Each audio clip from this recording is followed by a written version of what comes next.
What do you do when you or your spouse feel like you're in a season of dormancy? There's not a lot of growth. There's not a lot of fruit. There's not a lot of flourishing. How do you help each other through those very normal but very difficult seasons? Today on the podcast, we talk to Jeffrey and Shannon Scott about this very thing and how God can use even the dormant seasons in our marriage.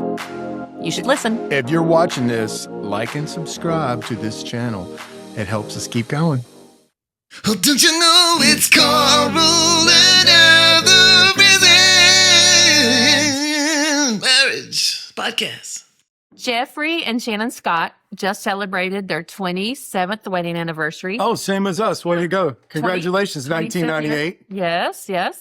And have spent most of those years doing what they love, pointing people toward God.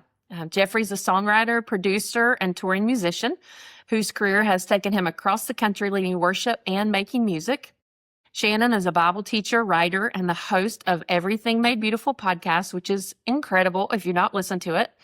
She also has a Bible study on 1st and 2nd Peter, Living Hope, releasing this fall with HarperCollins. Congrats. That's awesome. Together, they've partnered on curriculum and worship projects for national organizations and share a deep passion for helping people experience God in a real and personal way. They have 3 adult children. That nest is empty. Maggie, Jack, and Allie, and currently live in a log cabin in the Tennessee Hills where the dogs outnumber the people.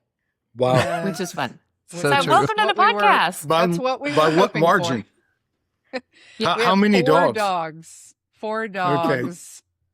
2 people, 3 right now because our oldest is back for a short stint until she moves in with some roommates. But the dogs still outnumber the people. Yeah. Okay. And you guys fun fact, we lived in the same neighborhood for a long time and didn't know each other that way. And then connected right before you moved out of the neighborhood. But now you live in the hills of Tennessee. What brought on that transition? Well, we've always wanted to live in a log cabin. Yeah. Or at least own one as a second home or something. And we thought that once we were old and gray, we cover our gray, but older and gray, that we would do that. And our youngest, Allie, who's 19, graduated high school last year.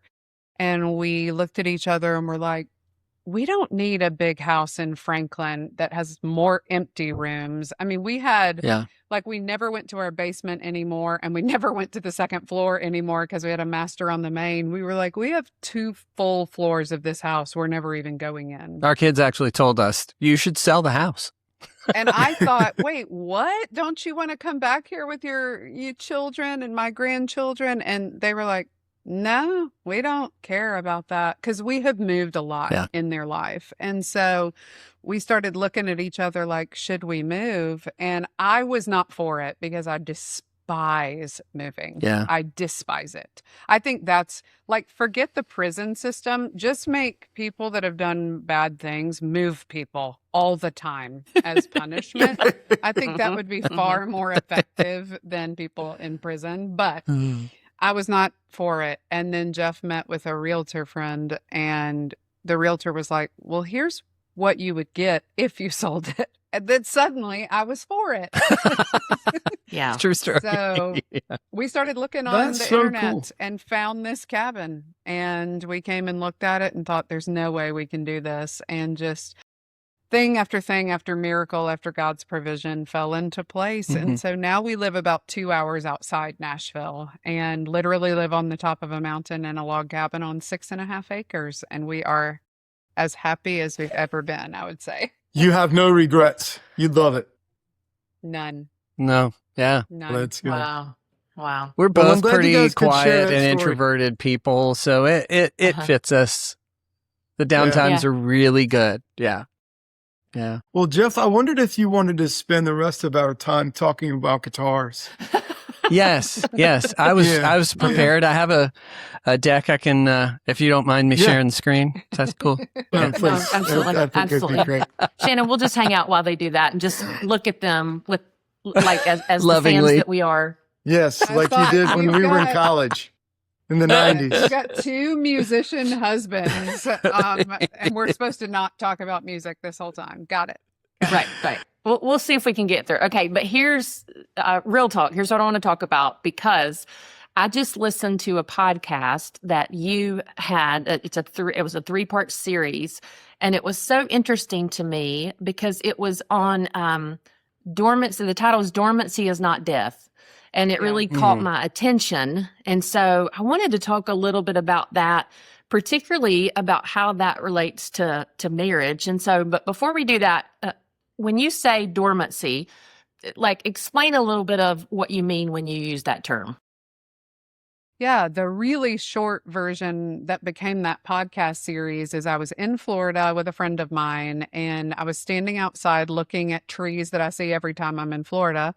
And every tree, it was sunset and dusk. And so sun was coming through the trees and it was really pretty. But I noticed all this Spanish moss hanging off of the trees in Florida, which is how that goes. And I was standing there looking at it and thinking, I guess all that is dead because it's like gray, silver, and it's just all hanging there. And then I started going, is it dead? Is Spanish moss dead? I don't know anything. I'm not a botanist. Like, what is the deal? So I pull out my phone and I start doing research. And the more I research, the bigger it became. Because Spanish moss is not dead at all, actually.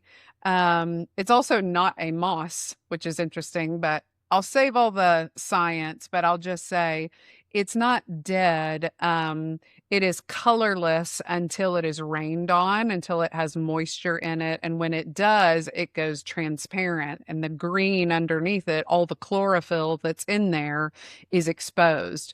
But the other interesting thing about it is it's hanging off the trees, but it's not taking anything from the tree. It's not like a parasite in that way. Yeah. It takes everything it needs from the air around it, from the moisture. It doesn't contribute weight. It literally relies on its environment to tilt it in the right direction, to receive the right light, all that sort of thing.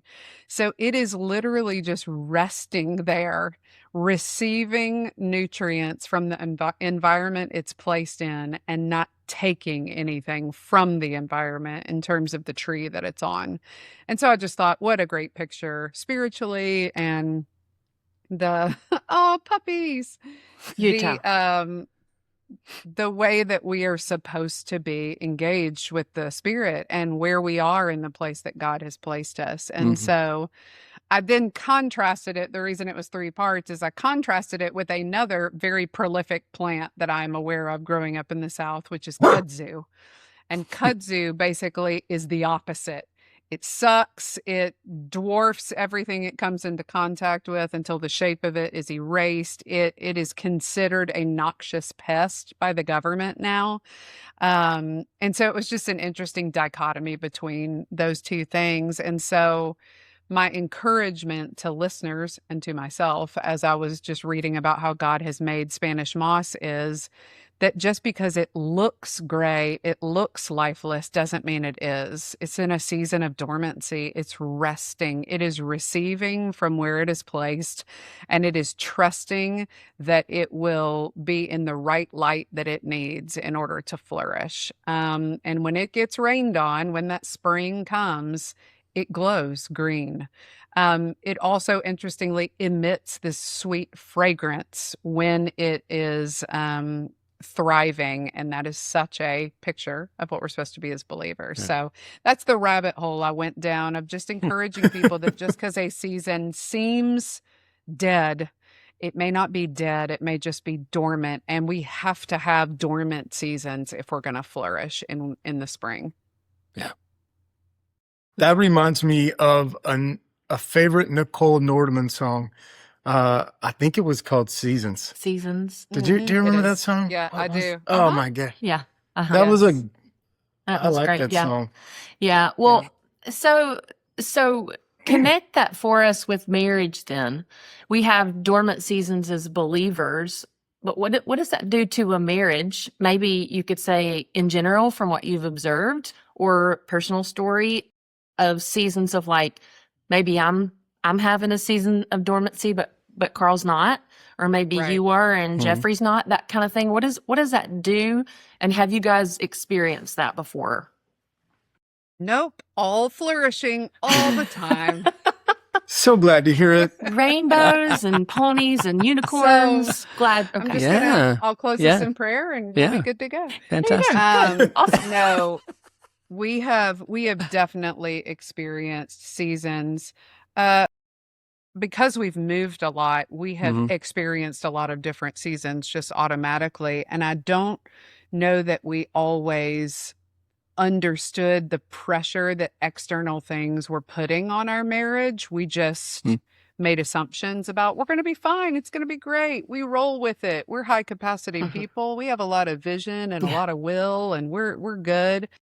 And then we'd find ourselves missing each other, mostly in communication. That's how ours shows up. Is what'd you say? What do you mean by what Yeah. you said? Sticking with that tone, are you? Yeah, exactly. And so we found ourselves just going, wait a second, we need to go back to one, as we say in music, and figure out how to get on the same page here. And so we have definitely experienced that. One thing I know that you mentioned when we were talking about this podcast about the heads up we did have from people further down the Sure. road than us. Yeah. I think sharing that is important in this Yeah. conversation. The early on, our kids, we had just moved to California to serve on a church out there, had basically uprooted the whole family and had our third child out there, and kind of had that realization of like, oh gosh, this is us and it's just us. No families close by. They can get here, but it's going to be a 4-hour flight. It's going to be some planning and things like that. So that we understood there was a little bit of like, okay, we got to take care of ourselves. And I think it was after a message we'd heard from Andy Stanley, specifically, but we kind of looked at each other and we're like, all right, we're going to prioritize us even over our kids because we know that they're going to leave us one day. Hopefully. And, we still want to have a great relationship at the end of that, not be those parents who were like, well, you've got the soccer and I've got the football and we're all going all kinds of places. And then the kids leave and you guys have heard this story thousands of times, probably just the thing of like, well, the kids was really all we were together for. And now suddenly, we don't know each other, and we just did not want that to happen. And so there was some very clear lines drawn for us back then of just going, okay, we're gonna make these two the priority. We actually sat our kids down at one point and went, hey guys, we love you. We are not going to take you on every vacation we go on because of this reason. We want this to last, not just our relationship with you. Yeah. And we had Yeah. seen people not do that and then look at each other and decide they didn't like each other anymore.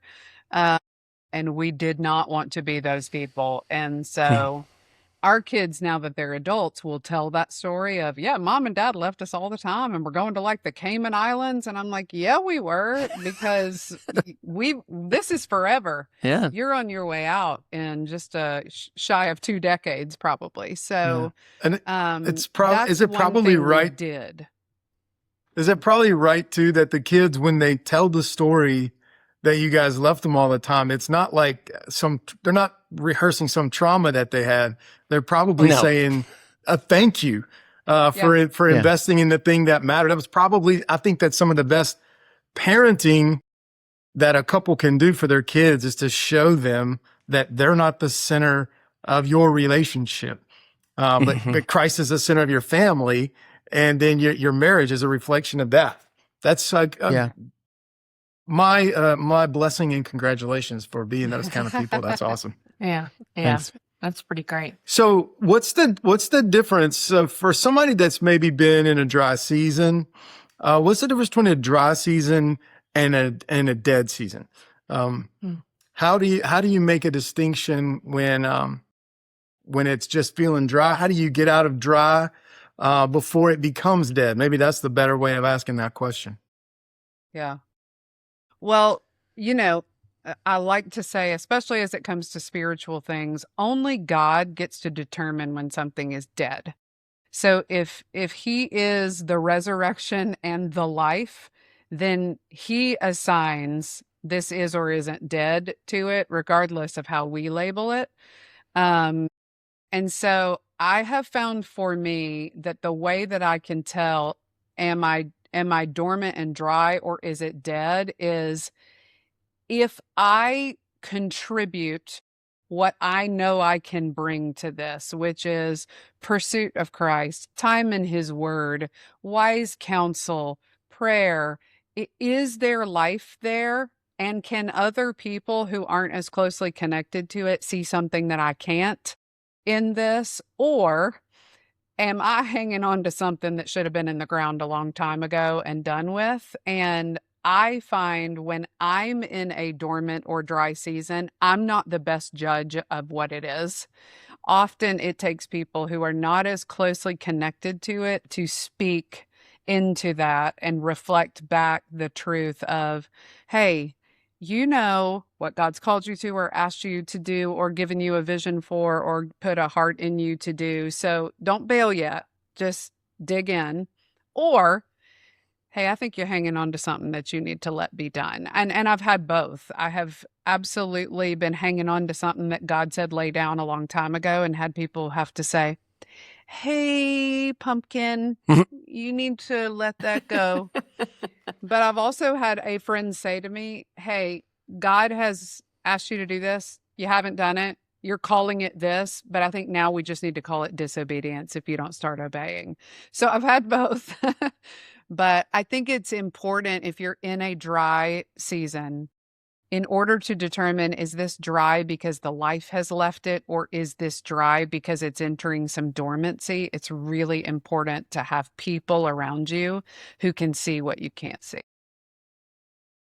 Do you think those people, so like Jeffrey, would you be one of those people for Shannon? Or do you feel like when you say people, do you mean somebody who's outside of it? Because sometimes when Carl's going through something, I can't even see it for what it is because I'm too close to the situation, you know? Mm-hmm. I think that's a really valid observation. Sometimes it is me. Sometimes I see it. We talk about it. We talk about things a lot. Obviously, it's just the two of us most of the time.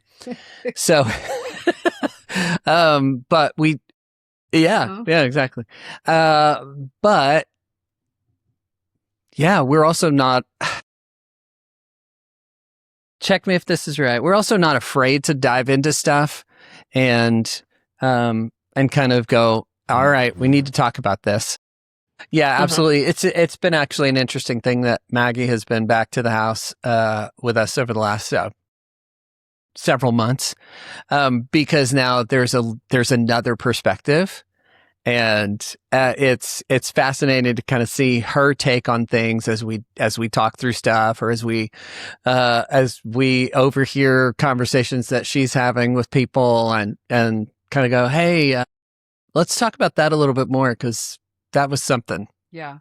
I liken it to, he is that person for me. He can often see clearly what I can't, but it's also him. So like he kind of has to be on my team. And so it's easy for me to devalue that if I'm not careful. I liken it to when our kids were in student ministry at church, and my daughters especially would come home and be like, Mom, Megan said the most amazing thing. And then they'd tell me what Megan said. And I'm like, are you kidding me? I've been saying that for the last 15 years. What? But, you know, in God's sovereignty, he gives our kids other voices that say the same things we're saying. And so often Jeff will be speaking something in, and then my friend Macy or my friend Casey, they'll be like, blah, blah, blah, blah, blah. And I'll come home and say, Macy said, or Casey said, and he's like, right. So the thing that I said, but sometimes it's just that external validation from somebody who's not required to be on my team the way he is. Yeah. That's true. Well, I'm going to ask a follow-up to that, because I feel like a lot of the things we're observing in couples, centers around kind of isolation. And you talk about having people in your life who are around you to maybe give you a different perspective or maybe even mirror your blind spots, some things that you can't see. Having moved a lot, how did you develop those relationships, those healthy relationships with other people outside of your marriage that could really speak into your life? Good question. I mean, most of it was vocationally. Yeah. Okay. We would meet and develop relationships with people, and then those would last. So when I think about, and you may have a different perspective, but when I think about my closest girl friends, like if I'm like, I'm going to the beach tomorrow with my closest friends, the list of those people, we have been friends for more than 20 years. So even in all the moves, we prioritized each other. They came to me in California. I came to them in Georgia, various things. Now that we all are in Tennessee, several of them live here. And so in God's kindness, we're back together. But it's definitely not new relationships. I have made new friendships, but the tried and true, hey, I got to ask you if I'm seeing this right, people developed vocationally, like we were serving the Lord together. And then, you click with people and you stay and develop that deeper level. That was my experience. Well, and I'd also point to your discernment, your ability to kind of see people for who they are. And that allowed you in those relationships to kind of go, this is a person who I can trust. Yeah, this is the long haul. Yeah. Yeah. And all of Jeff's you, are on the Jeffrey, road or tour. Yeah. Well, so that yours is a little bit of a different scenario, Jeffrey, because you are on the road and have been on the road. And so what does that look like for you? Because I mean, I don't want to put people in boxes, but sometimes people would say women gravitate towards relationships and sometimes that's harder for men. Would you say that's true, or has been on the road? Have you found some kind of like tried and true brothers that are there for you kind of thing? I would say I have found those people, which that's just God's kindness. You start talking about Jesus in a secular environment and it's a little bit like, wait, what? So sometimes there's that a little bit of reaction. But then fascinatingly, enough, I'll mention a name to somebody. This happened actually a couple of days ago. I was on a gig and I mentioned a name and it was like, oh, I love that guy. And then suddenly it was like, oh, the conversation is now not about gear. The conversation is about what God's doing in our lives. And so there are things like that where, but yeah, there are definitely people in my life that I'd go, this is a guy I'd call right now to talk through stuff. And it's been just God's kindness. Even when they're going through stuff, I have a friend that we sat on the phone and talked for an hour and a half the other day because he's going through this dry spell where he doesn't have work and he wants to work terribly. And so things like that where we go, yeah, but God's still good and we still have a good God to serve, even if the season is dry right now. But yeah, I think it's those things. And Shannon has always, I mean, I point out her discernment in those relationship things because more than once she's been like, you shouldn't be friends with that person. No. Deep. No. Close. Yeah, right. Tell all your stuff to friends. Yeah. Like, nope. Yeah. She knows how to see when somebody's a little just not genuine, not fully in. Yeah. That's a good word. That's a good word. I think there are different circles of people. There are people that are like your inner circle and your people. And then there are people that you can have a meal with or grab coffee, but you might not share the deepest parts of you, So yeah. Absolutely. So, okay. So let me ask you this. When you have experienced those dry seasons, but not at the same time. So like one of you is in a dry season and the other one is not. What are some ways, and maybe it's in theory, maybe it's really practical ways that you stay tender to each other? Because those can be tender seasons in the heart of the person who's going through something and they feel like this is a dry season for them. How have you done that relationally with each other? I've got something. Okay. There's the age-old thing that guys have been taught. Girls don't like you to fix everything. And there's some of that you have to bring to a conversation where, hey, stuff's going great for me, but I know that you're hurting. And that's not always been an easy thing for us. I want to fix. I can think of one thing in particular where she said, do not fix this. And I wanted to so bad. Y'all would have seen smoke rising from the hole in the ground where Jeff had fixed it. Like, nope. But I bet your solution was awesome, though, Jeff. I bet it was good. Burn it to the ground. The match was lit, bro. It was yeah. But yeah, there have definitely been times like that where I've learned to go, okay. Yeah, and I think I think there's a bit of a heads up kind of. I have to recognize that what's going on is actually here, that we're having a different kind of experience, whether the moment is either way. But yeah, that's been my answer to it, I think.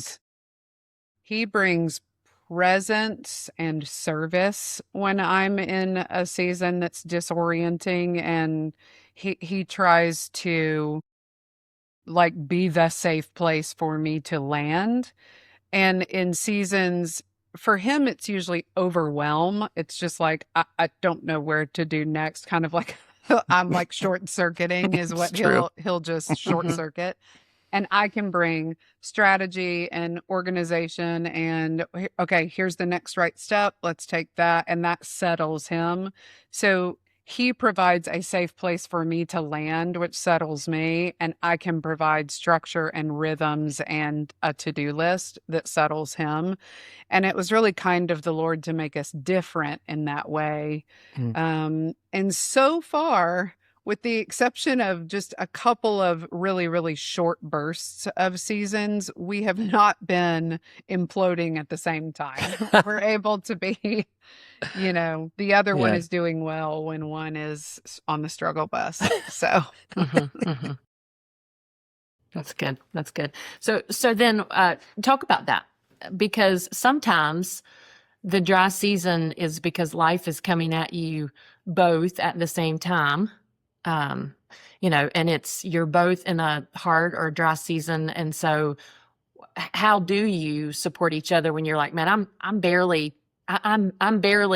keeping my head above water right now, and you're right there beside me, we're drowning together. How do you not like pull each other down in those seasons? The couple that you kind of mentioned. That's good. I wish I had something profound. I know. I think about the house. Yeah, I was thinking about our process of getting out of our house in Franklin and into this house was horrific for 2 weeks. Let's just put it this way. We moved out, put all our stuff in storage, and got a hotel and boarded our dogs. 7 days later, we had to move back in to the house we had already sold, stuffed everything in the garage, slept on our empty master bedroom hardwood floors with our dogs because we were hemorrhaging money, only to turn around 3 days later and have to do the move all over again to get into this house. And in that 2 week span, we were looking at each other like, I don't know how we, number one, recover from this. This might be the financial end of us. Neither of us had the like, here's what we'll do, babe. We were both just like, I don't know how we're going to survive. And in that, all we could do was hold each other, pray, say out loud everything we knew that was true about God, and pray his promises back to him. We did that out loud in our echoing master bedroom several times. So true. We also, interestingly, of course, he had to go play somewhere. I had to speak somewhere. And we're literally like, Lord, you're going to have to do this because the well is dry. It is empty. People put the buckets down. Nothing's coming up. Like we got nothing, but Yeah. we're going to fulfill these obligations. And this is why the same power that raised Christ from the dead is in us. Mm. And so we would just say to each other, remember, God is our provider, not the real estate company, not the mortgage broker, not the lender, not the moving company, not the dog boarder. God is our provider. He has us. And Yeah. I'm not even saying we said those things in faith because we knew they were true. I think we were saying them in faith because they had to be true. We didn't have another option. Yeah. We didn't have The only another option yeah. was these are true. Mhm. And so we banded together. We were like, we're not going to be divided in this. So we just banded together. And it was crazy. I took photos of it just to so that I could remember, that's going to come up in my time hop a year from now. And we're going to be like, look what God has done. Yeah. But That's cool. for couples that are in a season where now we're both drowning, hang on to each other. It's so tempting in a season where we're both drowning to go for only the strong will survive, every man for himself, survival of the fittest. Yeah. It's Survivor. Like, I'm going to climb Season on you 50. to get out. And it's like, no, band together. You're stronger together. The enemy would have you believe, deuce out, it's too much. But we have just found if we will push back against the enemy's attempts to divide us, and he does, and we get sideways, we will get amped sideways, not at each other, but just over the thing. And if we'll drag that unfruitful deed of darkness into the light and call it what it is and band together, it's almost like we have some kind of renewed vitality in those seasons. Does that feel accurate? Yeah. And I can't remember where this came from, but the yelling, it's a trap. Oh, that's from Psalm. Yeah, I taught it to my women of keep me free from the trap that is set for me, for you are my refuge, Psalm 31:4. Yeah. And so I started yelling, it's a trap all the time. It's like, it's a trap. It's a trap. It's a trap. It's a trap. Not he's a trap or she's a trap. That's just the enemy dressing up that person and in this moment. But we taught it to our kids, and so they would yell, it's a trap, in high school about stuff. And if we do that in our marriage, it's just something about it's just a way of kind of going, this is what's actually happening. It's not we are at odds as much as it is this thing out here that we need to now talk about and cover in prayer or figure out a way around it. But it's not that we have to be at each other.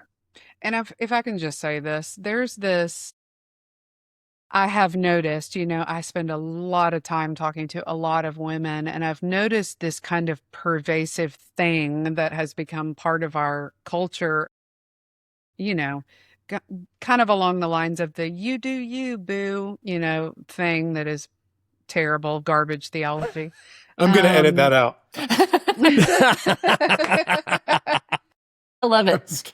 I love it. I know what you mean. Yeah, it's just like, and people have applied that to marriage of like, well, we're different people now than we were when we got married. So I just think it's just going to be better if we go and flourish in our own. And it's like, no, we're in this, and what we have committed to each other. And I'm not saying there's never a reason for divorce, and this is not a litigation of divorce, but more the path of least resistance of I've decided I'm somebody different now and I don't want to be in this anymore. We've just decided that's just not an option for Jeff and Shannon. So may we all be different people tomorrow than we are today because we're being sanctified, but at no point is that going to make us incompatible in this covenant. And so it's just, there's really nothing the enemy can throw this way that we're going to be like, man, that was hard. Maybe we just shouldn't do this anymore. In terms of when we miss each other in communication and all of that stuff. So all those external pressures that the world sends, we'd just rather link arms in it than cite it as a reason to throw in the towel. Well, I was thinking about this podcast today and about the dormant seasons and about really like these times where the Lord leads us into these times that are, they're not accidentally dormant. They're not accidentally gaps. They're Yeah. like part of the function of growing and becoming who God wants us to be. It's like the gap between David being anointed king and appointed king is a 15-year gap. The Lord made the Yeah. promise. He was as much king then, when Samuel anointed him in front of his father and his brothers. But it was 15 years of pressing and crushing and kind of a bloodbath until Yeah. he became the king that God said he would be. And for our marriages, when we say I do on that wedding day, that's kind of like an anointing or a consummation of sorts. But then you go through the crushing of becoming like Christ as a couple for the rest of your lives Yeah. together. And don't be surprised that it's not easy. Be grateful that God's with you in it is more of what it's like. Yeah. Well, and specifically dormant seasons, in winter, millions of microorganisms go to work in winter soil because that's the only time that they're active, and they prepare that soil to receive what's coming in spring. And if we don't have that rest season, that dormant season, we're not prepared to flourish. And so I think about that now. I think about winter soil now when I think about dormancy, because it isn't that the soil's dead, it's that it appears dead. What's happening beneath the surface is some of the most important work that the soil has before it can be ready to push stuff up in spring. So that's always a comforting analogy for me. Yeah. It's awesome. You guys, thank you for being on the podcast. I hope your new space brings you so many new books and ideas and speaking ideas, Shannon and Jeffrey, so many songs and so many words from the Lord for both of y'all. And I hope that you have 27 plus more years together to influence not only each other and your kids, but to build the kingdom together. Yeah, Amen. same. And right back Yeah. at you. Yeah. Blessings on what you are doing to serve people and specifically marriages, because it's a sacred, sacred, sacred gift. And I'm really grateful for your work in this space for people. Thank you. Thank you, guys. Hey, we always say something at the end. We say we're together on purpose. So Together on together purpose. Yeah. Thanks for being with Together us. on on purpose. purpose. Yay.